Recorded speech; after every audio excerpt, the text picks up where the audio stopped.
Number 46 yung building dito, Lunay Street, at ito na. Self-demolish pa lang yung ginagawa dito, no?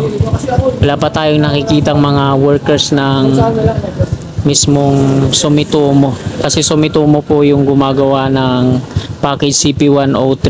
Ito yung Camp Aguinaldo at ito naman yung na station dito, no? Yan. Pahaba po yan, patungo dun. Sinimulan ko to, walang naniniwala sa paligid ko. Magandang hapon, Luzon, Visayas at Mindanao at maging sa mga kababayan natin dyan sa abroad, mga OFW. Nandito po tayo ngayon sa may kahabaan ng F. Castillo Street at babalikan po natin dito yung package CP103. Ito yung Camp Aguinaldo at na station ng Metro Manila Subway Project. Sa last update po natin, nagigaba na po dun, no? Mula dito sa Aurora Boulevard, pa-slide papasok po yan doon sa may A. Luna at F. Castillo Street. So ayan yung check natin kung ano na yung progress. Ngayon ay araw na ang Lunes, ika-1 na po ng Abril taong 2024, ika-3 at kalahati na po ng hapon. So ano pa hinantay natin mga kasikap? Tara, let's go! F. Castillo Street to mga kasikap, yung binabaybay po natin ngayon. Kakanan tayo doon sa may A. Luna Street naman, kung saan doon sa may kanto yung tagos mula dito sa may Aurora Boulevard. Pa-slide po yung magiging station box niya, mahaba. So ito po yung magiging station box niya.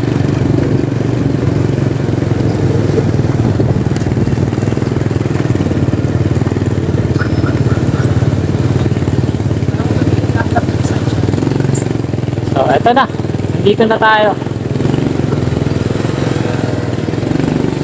Diretso muna tayo dito konti. Ito yung tagos niyan hanggang dito.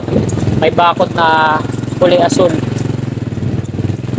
Demolish na pala yung likod nito, yung barangay bagong buhay.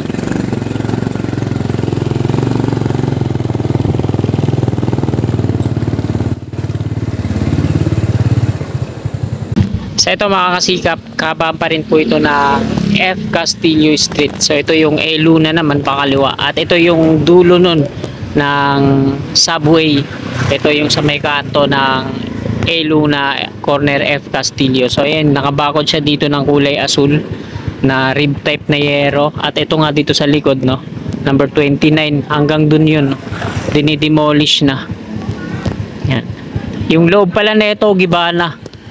Wala nang laman loob yung building na to at abandonado na. So wala tayong nakikitang mga dito, mga heavy equipment. So self demolish po ata yung ginagawa dito, no? Kinukuha yung mga mapapakinabangan pa. So, barangay Bagong Buhay, no? Julian Costing Councilor District 3. Diretso doon. Pasukin natin dito sa kaliwa.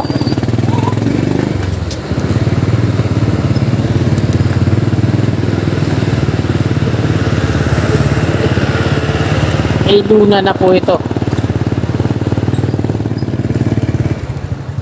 Ayan. Number 46 yung building dito, A. Luna Street, at ito na. Self-demolish pa lang yung ginagawa dito, no? Wala pa tayong nakikitang mga workers ng mismong Sumitomo. Kasi Sumitomo po yung gumagawa ng package CP103. Ito yung Camp Aguinaldo at ito naman yung na station. Mula dito, pahaba po yan. Parang pa-slide.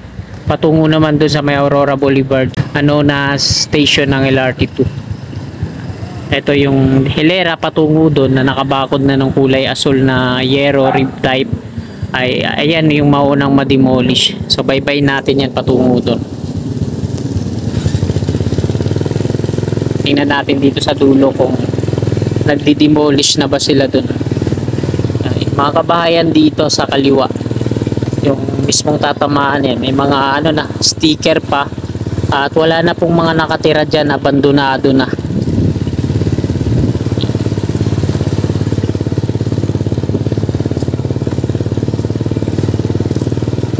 Ito mga binakuran na rin. Kasi ito dito sa may kanto, sira na yung loob. So napakagandang ano na ito, apartment.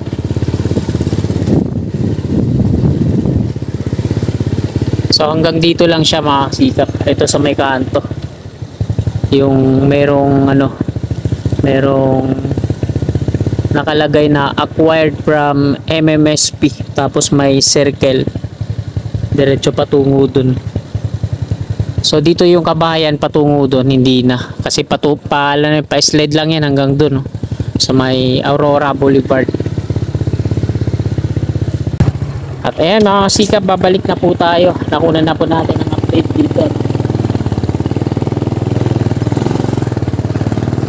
Wired from MMSP. Medyo malawak din pala to dito, no? Mga madidimons. At dito sa kaliwa natin, meron din tatamaan dyan syempre.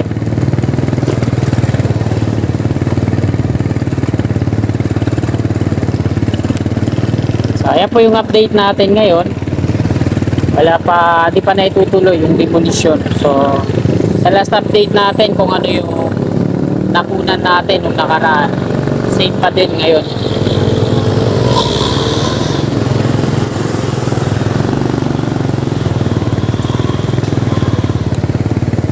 Palabas na po tayo ng Aurora Boulevard.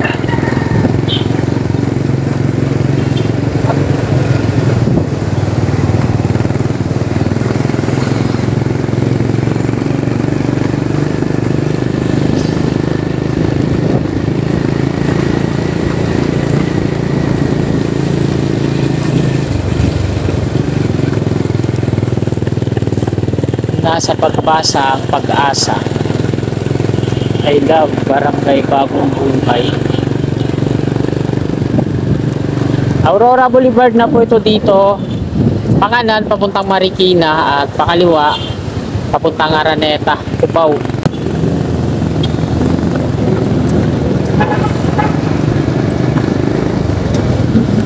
At dito na tayo sa kabilang linya. Ito yung Aurora Boulevard patungo sa Araneta, Cubao. Pero hindi po tayo magtutungo doon dahil kakanan na ako dyan sa may Anonas Street. Ito po yung LRT2 Anonas Station.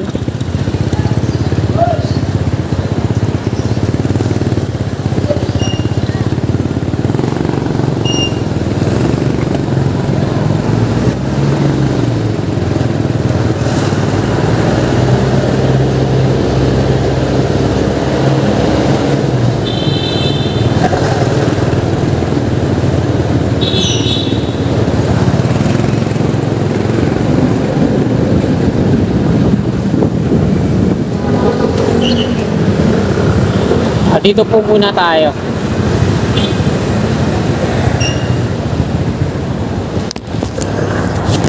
Dito po tayo sa harapan ng St. Joseph Shrine, Diocese of Cubao.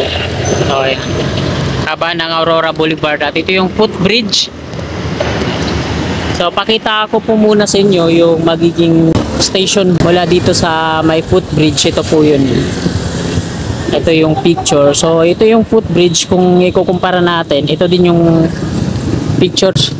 At dyan sa harapan niya sa may Astrotel, ano? Papasok dun sa may likuran, parking, at diretso dun sa may F. Castillo corner, A. Luna Street. Ayan. Ito yung establishment na to dito, no? Yung building na yan. Ano ba yung basa dyan? Task As. Kala ko Tacos. Task As pala yung nakalagay dyan. At ito naman yung LRT2 Anonas Station. Ayun yung parking dun sa likuran. So ayan mga kasikap, natapos na po yung update natin dito na panibago. Chinek natin kung ano na, kung may progress na yung Anonas, yung demolition. At dito na po nagtatapos tong video na to. Marami po salamat sa patuloy niyong suporta sa aking munting YouTube channel. At sana bago nyo lisanin tong video na to, muli po akong hihiling at pakikiusap na sana palike po at sa mga kasikap natin na nabot ng video na ito na hindi pa po nakakapag-subscribe at willing po kayo na sumuporta kay Kasikap, i-click lang po natin yung subscribe button dyan sa baba, gawing kanan, at i-click na rin po natin yung bell, yung bell po natin para always updated po lagi tayo sa akin mga bago pang i-upload na video. Maraming salamat mga kasikap. Lagi po tayong mag-iingat. God bless po sa ating lahat. Oh, my angel, angel, baby.